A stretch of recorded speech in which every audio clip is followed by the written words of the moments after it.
We hope to conduct the next part of this mindfulness for young adult session. So that is to discuss the book Concept and Reality, compiled by Most Venerable Katukunde Nyananda Thero. And Saman is ready with the recitation part. So I invite Saman to read from where we have stopped last time. Yeah, Bante. Hope you can hear me. Yes, can. Yeah. So actually we stopped a little further down here. So on this one, so probably we'll start from the section that we started. This one, relative validity and pragmatic value of concepts. Is that okay, Bante? Yes. Yeah. Relative validity and pragmatic value of concepts. The knowing one, who is fully emancipated from the root of all internal and external sickness, is also called Nippapancho or Nippapancharato, one who delights in non-proliferation. Since he has cut off the tendencies towards the triple proliferation in concepts, Chinnappapancho, he has brought about its ailment, Papancha Vupasama, its cessation, Papancha Nirodha. He has rid himself of concepts subjectively tinged with Papancha Sankapahana. The data of sense experience, both percepts and concepts, which enter his mind are more or less summarily dealt with, as we saw in the exhortation to Bahia. They may enter through the portals of thought, Vitakka, but they never reverberate through the corridors of his mind as a cause of conceptual proliferation by way of craving, conceit, and weeds. Tanha, mana, dittipapancha. They never interfere with the sublime quietude reigning with the inner recess of his mind. Freedom from papancha is all the hallmark of emancipated one.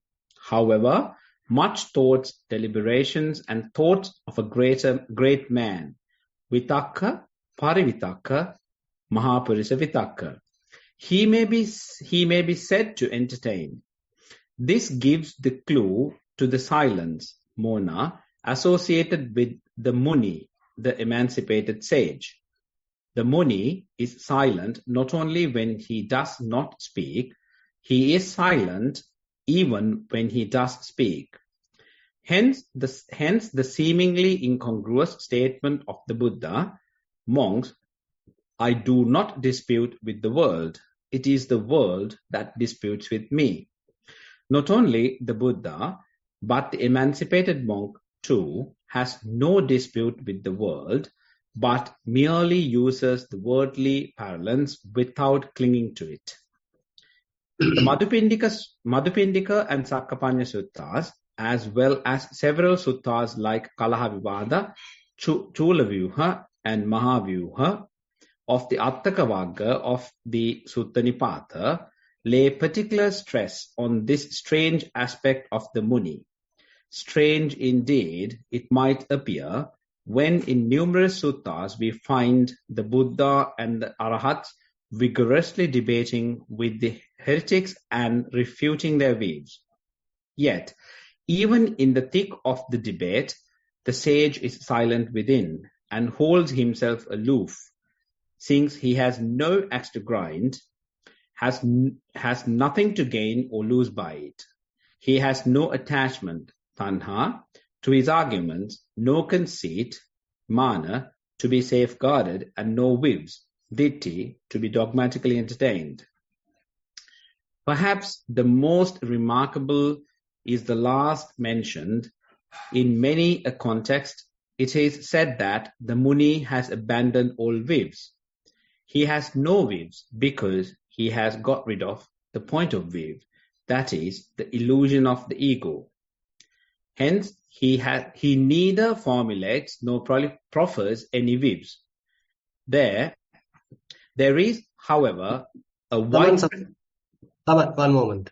Can you read those two verses as well as the footnotes? Yeah, Bante can. Yeah. Yeah, shall I start with the footnote now, Bhante? Yes, yes. It's complicated. Let's decide it then. I'll decide it. Yeah. Pahina manassa nasanti gantha vidhupita mana gatassa sabbe. Sa viti vatto yamatang sumedho ahang vadami tipi so vadeyya mamang vadanti tipi so vadeyya. Loke samanyang kusalo viditva vohara mattena so vohariya. So the English translation puts like this: for him who hath renounced them utterly, chains of illusion as to self or soul exist no more. Scattered are all such bonds. He, rich in wisdom, hath escaped beyond conceits and deemings of the errant mind. He might say thus, I say, they say it to me. So saying, he, expert in usages of men, aware of the worth of common names, would speak merely, conforming to such use. Now, this is a very interesting verse. Actually, we can start today's discussion from here. Now, some similar verse available in the Arahanta Sutta, where one Deva, one celestial being, come and complain to the Buddha, telling that they say that they are Arahants, but still they are using the common parlance. They still use telling that I speak. They still use they spoke to me. So that I, me are still being used. Do they have any kind of conceit? Do they have any kind of mana? Any kind of self-view? So this is the question actually asked from the Buddha. And then Buddha mentioned, it is not so. He mentioned, there's a beautiful verse in this Arahanta Sutta, Kinasavo antima deha dari, ahang vadami tipiso vadeya, mamang vadanti tipiso vadeya, loke samanyang kusalo viditva, vohara mattena so vohariya. Very similar wordings there, as we have already seen. Now, this particular Arahant may be using the wordings like, I speak or they spoke to me, but still there is no any grasping to views, there is no any grasping to conceit. He doesn't have any conceit, I am. And basically, he is using the common parlance. Say in the world, there are different languages, different terms, words. So that common parlance he is also skillfully using, but knowing they are merely words, knowing that they are merely a convention. So he's the skillful person. He is using the common parlance, he is using the typical words, sentences, etc., knowing they are merely conventions. And then the second footnote, upayohi dhammesu upeti vadam, anupayam kena kathang vadeya, attang nirattang nahi tassa atti, adhosi so ditting idheva sabba. Again in the Sutta Nipata. One who has clingings enters into disputations amongst the dogmas. How and wherefore would one speak of him who is not obsessed with clingings? For by him there is nothing grasped or rejected. He has in this world shaken off every philosophical view. Actually, even today morning we discussed the Brahmajala Sutta, where Buddha explained the 62 views. Typically, a person who get trapped, who get sort of stuck. So the point is now, it is only a minority of people that who are interested of spiritual growth, and they are trying hard, they are practicing hard, but unfortunately there could be a situation, they get stuck in certain views. They start attached to certain views, they start adhering to certain views, they start holding to certain views. And such 62 views Buddha explained in this Brahmajala Sutta. And here beautifully Buddha explains all those ditting idheva sabba adhosi. So basically he has abandoned all these different kinds of wrong views. So that is the real sublime quality of the Buddha. So he was able to explain all these different traps available in the spiritual path. Say one can go and tangled with any of these wrong views. And Buddha, through his omniscient knowledge, so he is explaining each one by one. Okay, this is also possible, this is also possible, this could be possible with respect to the past, this could be possible with respect to the future. So likewise, he is explaining an exhausted list of 62 views. And so that is the real value of the Buddha. That is the real praiseworthy task of the Buddha. And he repeats that point in the Brahmajala Sutta, explaining it is not because of some mere trivial moral aspects that he has to be sort of respected. Rather, because of these sort of fairly confusing and fairly tricky, subtle, wrong views are there. And Buddha was able to overcome them. Buddha was able to explain them. And he himself was completely free from them. And he has gone beyond all these different views. He has abandoned them. So that is the excellent praiseworthy task of the Buddha. If someone wants to praise the Buddha, so this is the ground for the praise. So this is very, very interesting part actually we are going through. Okay, Saman, you can continue from say the next part. There is, however, a widespread tendency to define the word ditti in such contexts strictly to mean the traditional list of 62 false views, miccha ditti, as given in the Brahmajala Sutta, Digha Nikaya. This tendency is evident in the commentaries which, while defining tanha and mana in a more elementary form as to be comprehensive, take great care to be more specific in the case of ditti. This may be due partly to a complacent belief that the list of 62 comprehends all possible forms of ditti, and partly also to a desire to safeguard right view, samma ditti. But it appears that this commentarial definition has created new problems. Ditti has thereby lost its fundamental significance as the deep-seated proclivity in the worldling's mind to be beguiled by concepts. If by ditti papancha is meant merely the 62 false views, then it would be possible for the disciple of the Buddha to put an end to ditti papancha by virtue of the very fact that he has given up the false views. But as we have shown above, it persists even in the disciple as the notion of an ego until he attains nibbana. Besides, the tendency towards ditti in the sense of dogmatic involvement in concepts can also become manifest through samma ditti in its theoretical aspect. It can assume the form of attachment to the concepts which constitute samma ditti. It is precisely this danger that the Buddha forewarns against in the parable of the raft, in the Alagadupama Sutta, the Majjhima Nikaya. Therein, the Buddha declares it is unmistakable terms that he is preaching the Dhamma, which is comparable to a raft, just for the purpose of crossing over the sea of samsara, and not for grasping dogmatically. After crossing over, even the Dhammas have to be discarded, not to speak the Adhammas, that is, what does not pertain to Dhamma. The parable, which is also instructive as to merit analysis, runs thus.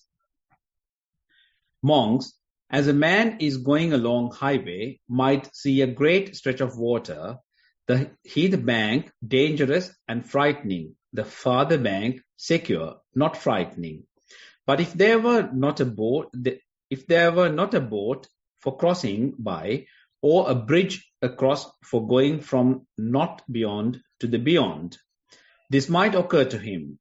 This is a great stretch of water. Suppose that I, having collected grass, sticks, branches, and foliage, and having tied a raft, depending on that raft and striving with hands and feet, I should cross over safely to the beyond. Then monks, that man, having collected grass and striving with hands and feet, might cross over safely to the beyond.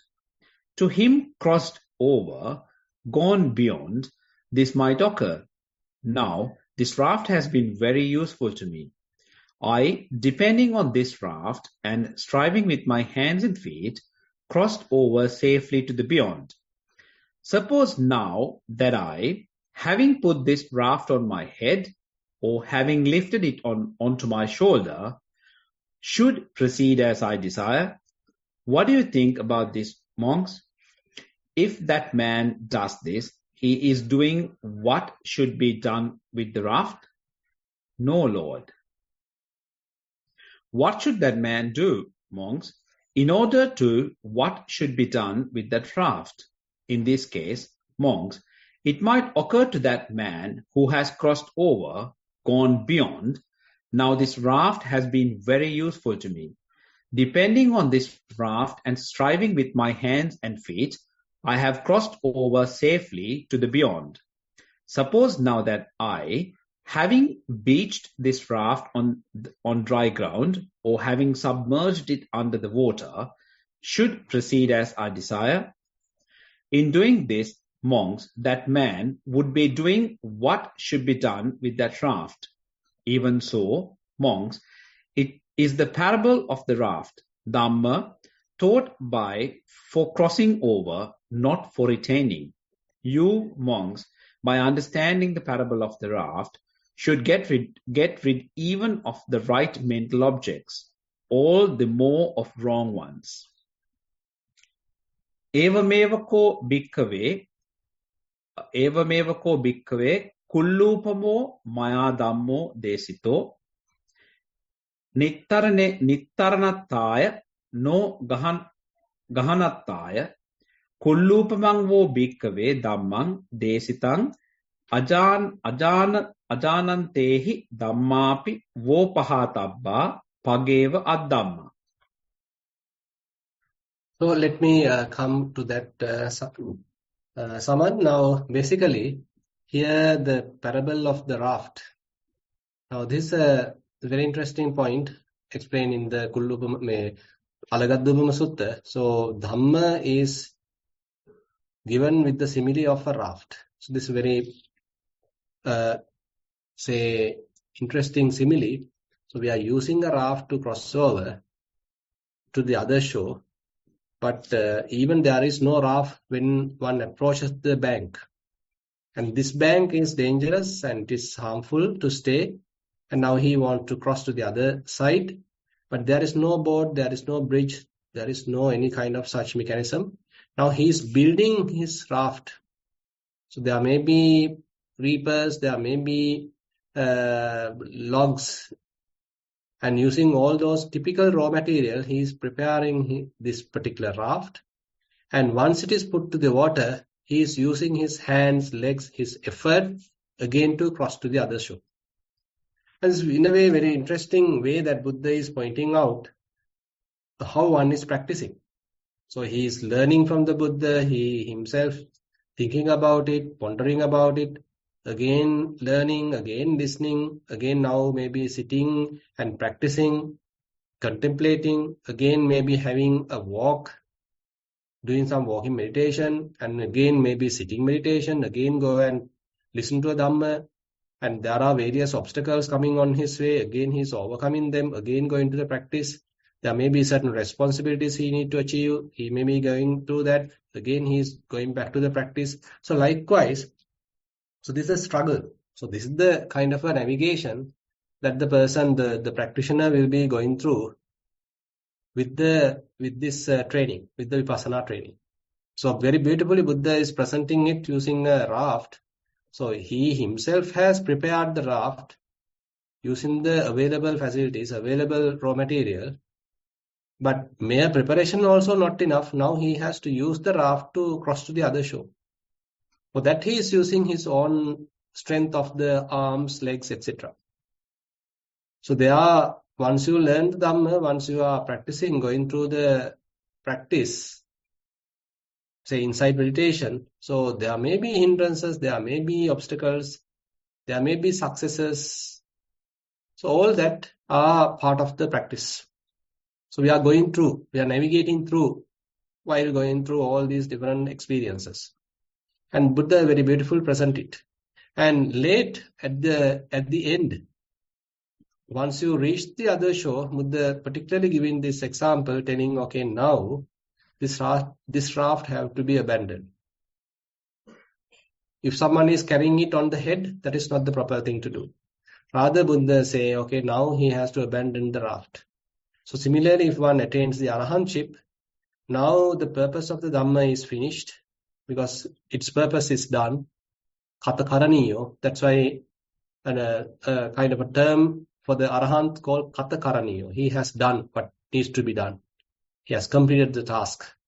Now no point of carrying the raft. No point of remembering, reciting, explaining and all that to the Dhamma. He can simply keep aside even the Dhamma. And there may be a situation that he may have certain sympathy towards the others, so he may be involved in teaching and all that. But that is a different situation where he is, for the sake of the well-being of the others, for the sake of the continuation of the Dhamma, he may be learning, he may be teaching, he may be dealing with Dhamma, but that doesn't mean he is strongly grasping the Dhamma. Now, this is a very, very interesting way that Buddha is pointing it out. But on the other hand, there's another point that we need to understand here. But before one becomes an arahant, if you are simply dropping the Dhamma, that is also not the correct thing. Still, there is a purpose. Because we are not arahants, still there are defilements, still there are latent tendencies, anusayas, asavas, still available, operating in the mind. So still we have a purpose. Still it is necessary to associate Dhamma. Still it is necessary to discuss the Dhamma.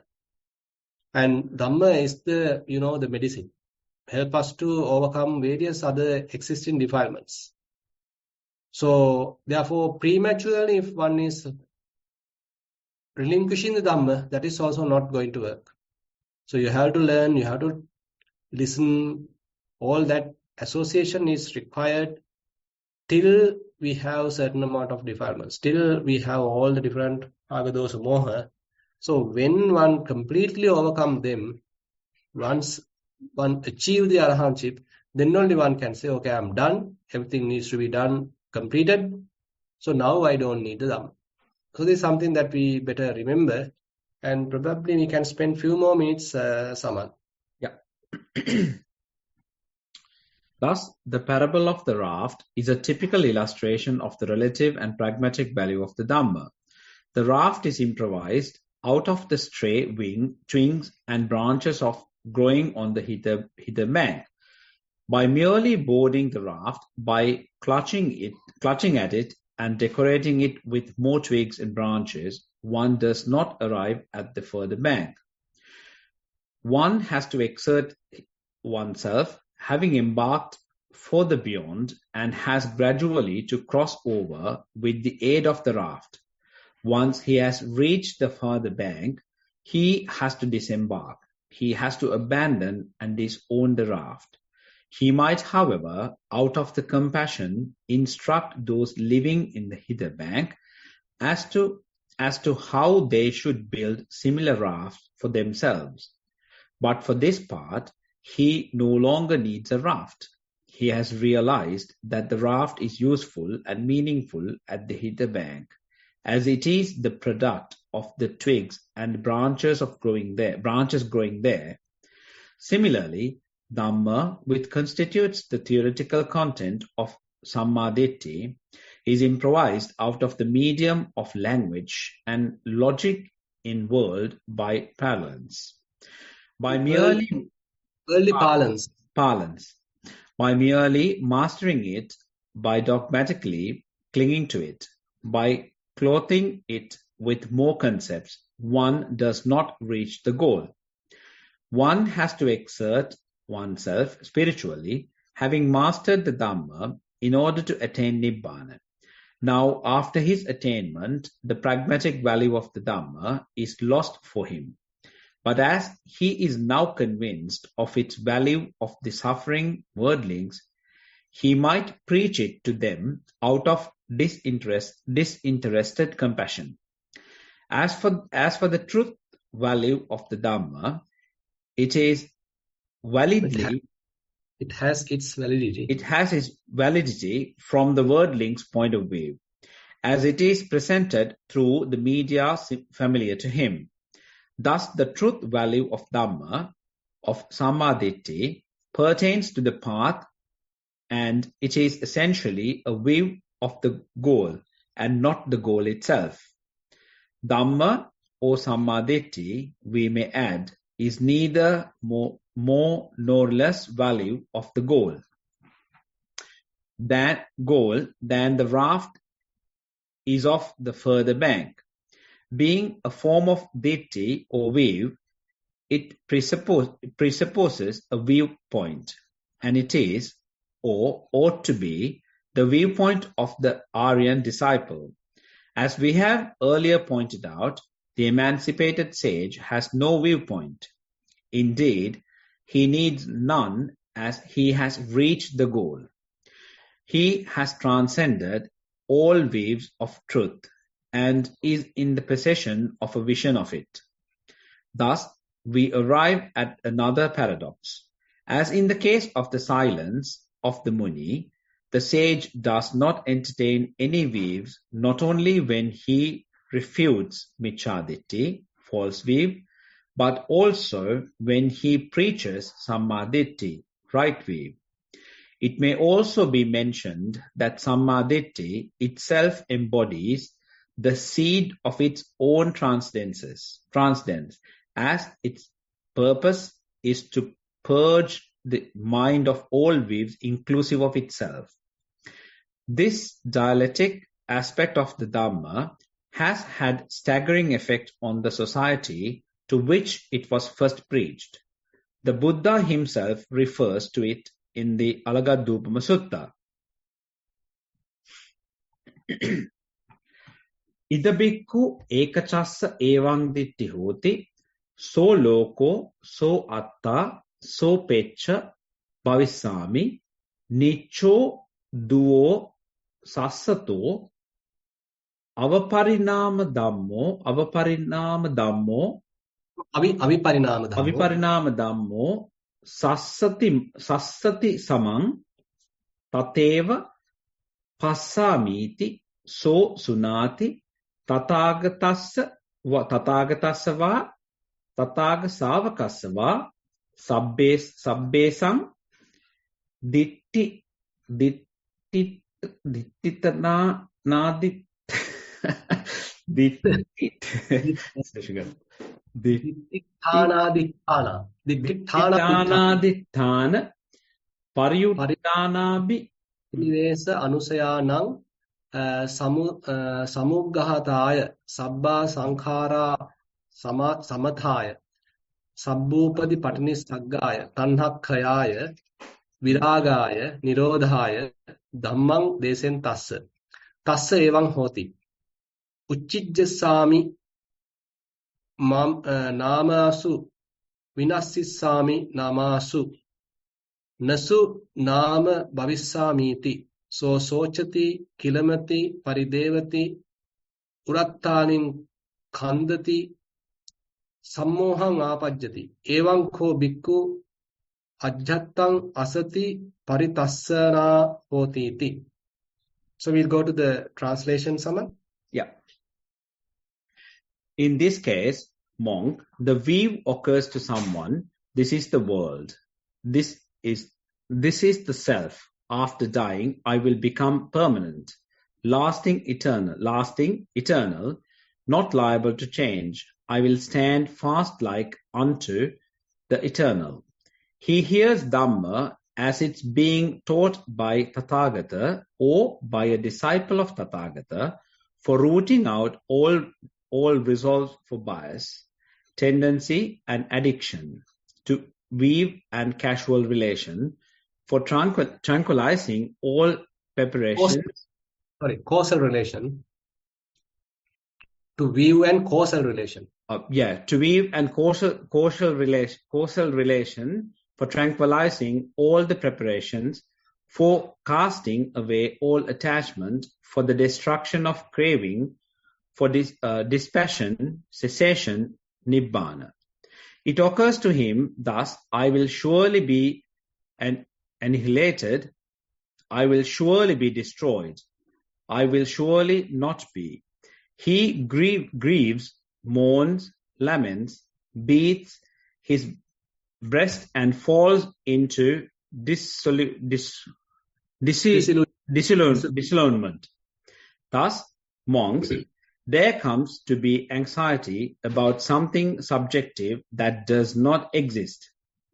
Okay, we'll stop here. So basically the idea is now this is a very interesting story where certain Brahmas are there, certain Devas are there who has very long lifespan. Say like eons of lifespan is available to them.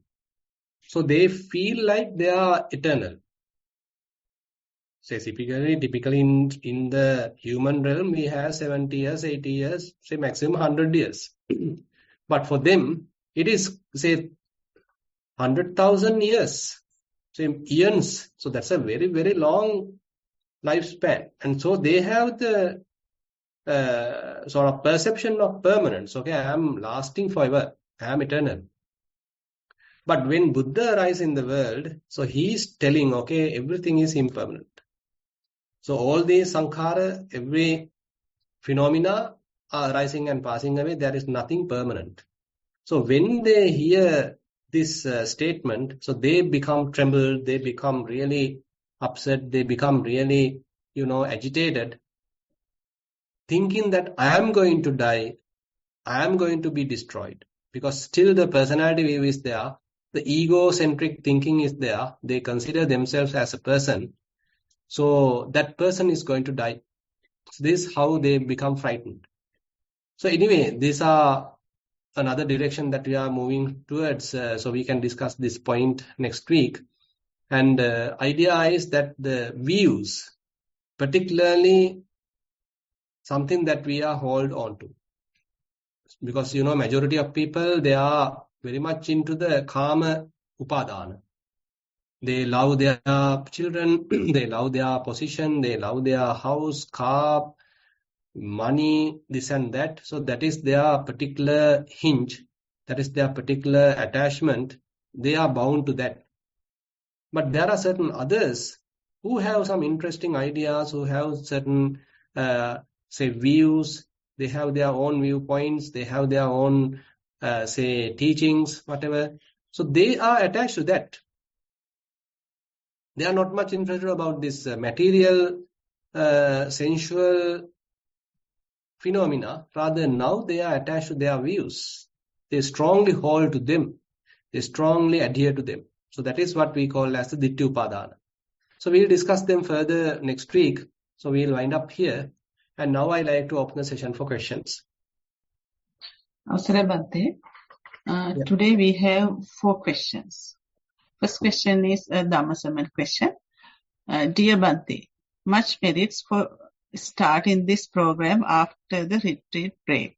Recently, I was reading the very first sutta of Majjhima Nikaya, Mulapariyaya Sutta, and tried to relate the meaning of Manyati, Namanyati, and Abhijjanati, highlighted in the Mulapariyaya with conceptual proliferation and prapancha.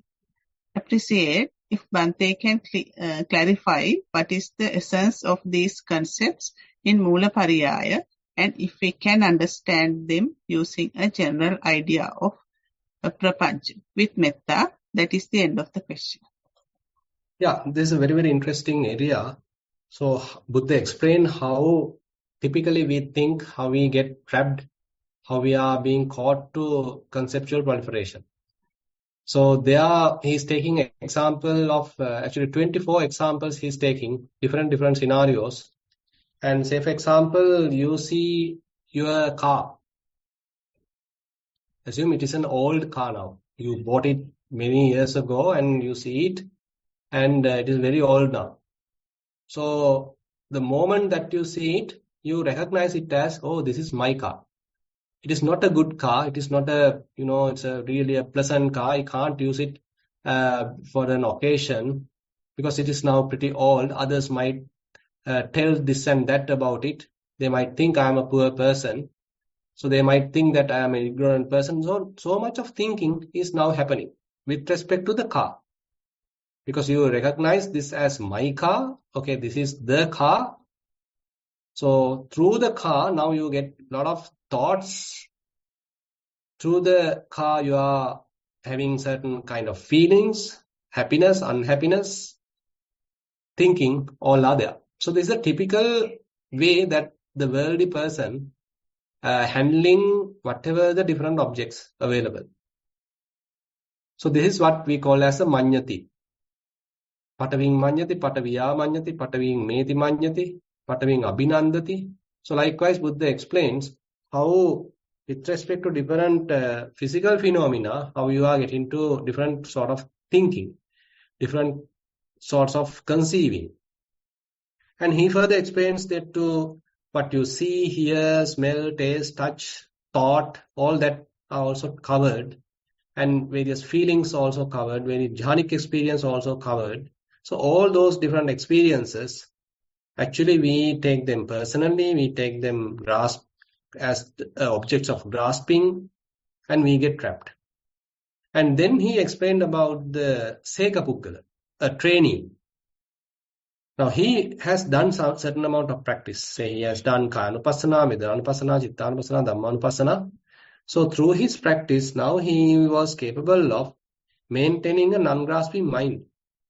But unfortunately, again the mind go and grasp. Even though he has seen it, but still that understanding is not enough to completely prevent mind from grasping. Still time to time the mind go and grasp. That's why again and again now he need to restrain the mind, advise the mind, in a way warn the mind not to do it. That is why the term ma manyi is used there. Pataviya ma manyi, pataving meti ma manyi, pataving na abhinandi. So likewise, so he is constantly on guard because still the possibility is there, still the potential is there to go and grasp.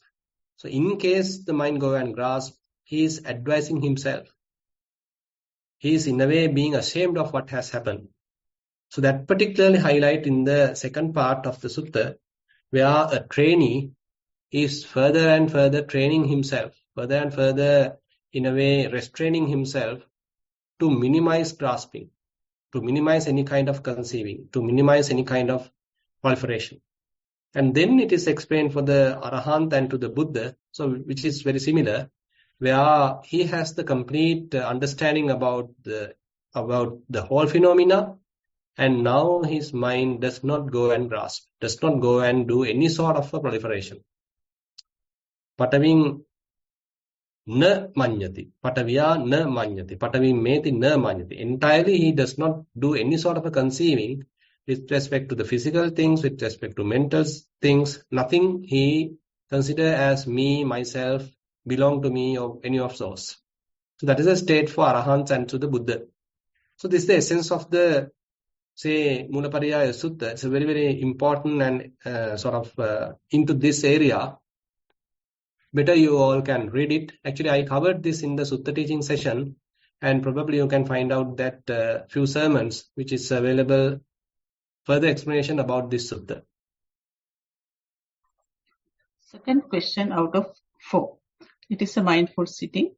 Dear Bhante, my sitting practice is being mindful on breathing, and I have been practicing for some time following this program, nearly 2 years. When I focus on my breath, I can observe the differences of the in-breath and out-breath, and within 5 minutes, the breath starts fading away and calm down to very subtle state. I enter into the spacious awareness and can establish mindfulness without any object to include many observations. During the practice, I find calm and peaceful serenity along with that spacious awareness. It is not only the body feeling but mentally as well. I feel content when I could observe the thoughts come and go, knowing that I have the option to leave them alone without interfering. However, when I am not practicing and not in retreats, I get carried away by various forms of defilements, and I can feel the burden and stress of everything we do. If my practice time 1 hour session 3 times a week, then it is merely 3% of the awake time, which indicates 90% of the time I am in overwhelmed, elusive, burdened state. The only advantage so far is at least I have some understanding about the nature and a place where this burden is not around. My question is really about the outcome of my specific practice and the way I think about the progress, and I have no doubts about your teaching or the words of the Blessed One. With metta, that is the end of the question. Yeah, actually it is the kind of seasoning, further and further maturing in the practice. So that is why at the beginning it is still vulnerable. So you have spontaneous kind of freedom, but you can't maintain it. Again and again we need to practice. Then only it is possible to regain that unattached state, and we can stay there for a long time. And further, as we are continuing, okay, at first you can stay there for 1 minute. Next, probably you can stay there for 5 minutes. Next, you can stay there for 10 minutes. So likewise, we have to familiarize with that non-grasping state. So more and more we practice, then another advantage you can see is that you don't need a lot of practice to achieve it. Suppose that previously you have to practice half an hour to reach that. Later you can reach that state within 20 minutes. Later you can reach that state within 10 minutes. Later you can reach that state within 5 minutes. So likewise, the effort, the preparation, the preparatory task that you are doing become shorter and shorter, because your mind is capable of maintaining that non-grasping state in an effortless way, in a more mature way, because there are amount of support coming from the wisdom. So this is how the progress happened. So therefore you already understood it. So I am just confirming it. So it's a matter of developing the path. It's a matter of furthering the path, maturing the path. A third question out of 4. It is a general question. Dear Venerable Sir, what is the meaning of consciousness? Is a reflection of name and form, or is stated in dependent origination? Nama Rupa, Pachaya Vijnanam, and vice versa. Are all 3 dependent and reflection of each other? Nama, form, and consciousness. Much merits for your good explanation of the deep Dhamma. That is the end of the question. Yeah, actually, this is actually a very deep question. So there's a subtle relationship, or we can say interrelationship, between consciousness and name and form. You can refer few suttas are there, Mahanidana Sutta of the Digha Nikaya, and then there's another sutta where Venerable Sariputta explains using bamboo shoots or rather bamboo reeds, two bundles of bamboo reeds. So that example, that simile is very interesting. So Venerable Sariputta takes 2 bundles of bamboo reeds, and one is leaning onto the other. It's like this. Say these are 2 bamboo reeds leaning onto the other. So if you take one, the other one also collapses. So one depends on the other. There's an interrelationship between these 2. Similarly, he says, Vijnana depends on Nama Rupa, name and form. Name and form depends on Vijnana, the consciousness. There's an interrelationship. Now, Avidya Paccha Sankhara, Sankhara Paccha Vijnana, Vijnana Paccha Nama Rupa, Nama Rupa Paccha Salayatana. So this forward path, Samudaya side, the forming side, we all may be familiar with. And Nirodha side also we probably have heard Avijjayat Deva Asesa Viraga Nirodha, Sankara Nirodha, Vinyana Nirodha, Namarupa Nirodha, like that. That also may be familiar with. But the relationship between Vinyana and Namarupa not much explained. So certain suttas it is explained, as I mentioned, in the Mahanidana Sutta and again in the Nalakalapa Sutta. So Vijnana depends on name and form depends on Vijnana. And this particular Vijnana we are talking is entirely the conditioned consciousness, where it is get tangled with name and form. It considers name and form as something important, something realistic, something true. So it gives some value to it. And so consciousness become well established on name and form. Say, for example, there is a thought coming to your mind. And when a thought available to your mind and you consider, oh, this is my thought. It's a very important thought. And you are adding another thought, you are adding another thought, you are adding another thought. So you are slowly weaving a net of thoughts. So what happened? So the consciousness now completely, say, bombarded by various thoughts. It's completely occupied by various thoughts. Now the consciousness becomes trapped in the thoughts, well established in thinking, in the formations aggregate, sankhara khanda. So the formations aggregate become a trap for the consciousness. It becomes a home, kind of a cell, a prison to the consciousness. So similarly, Buddha explained the consciousness can be stationed on the form aggregate, it can be stationed on the feeling aggregate, it can be stationed in the perceptions aggregate, it can be stationed in the formations aggregate. So this is how they are operating. So the name and form are the fragments, certain portions of the previous, say, aggregates, Vedana, Sanya, Chetana, Passa, Manasikara. So these are the most primitive constructs of name and form. So when they are there, so the consciousness can get trapped there. So the very deep point we are trying to highlight, trying to explain. Actually, you need more explanation. You probably can listen to a few more sermons to understand this point. And very beautifully explained by Most Venerable Katakundi Jnanananda Thero in his Nibbana sermons, and again in this Concept and Reality book, and particularly in the Magic of the Mind book. So we'll try to take that book after the Concept and Reality book. That's a very, very interesting book again, where he's trying to explain this Vijnana and the Namarupa relationship. Last question, it is mindful sitting. Dear Bhante, when we are watching the mind, it is possible to identify some defilement time to time. When we try to let them pass away, how do we know and make sure that there is no aversion or form of ill will arising to get rid of these bad thoughts?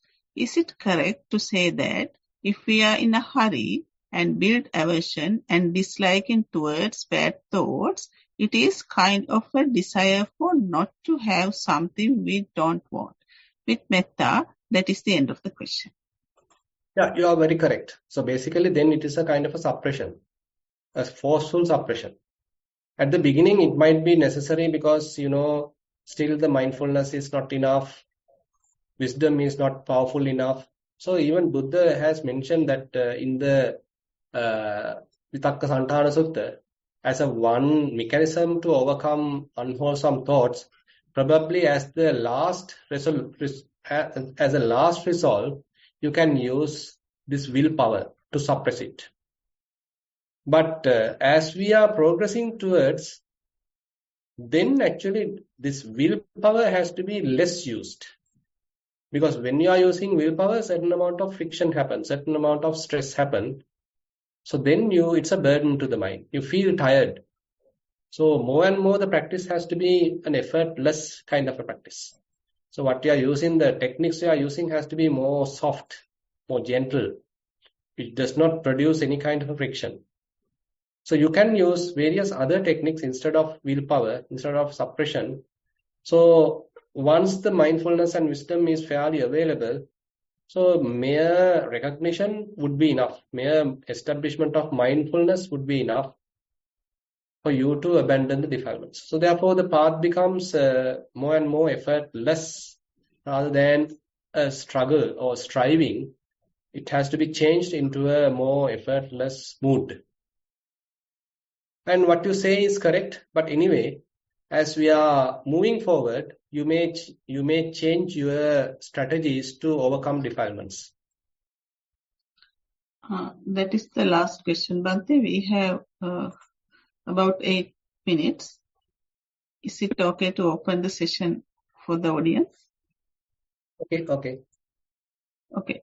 If you have any questions, please raise your hand, then I will unmute.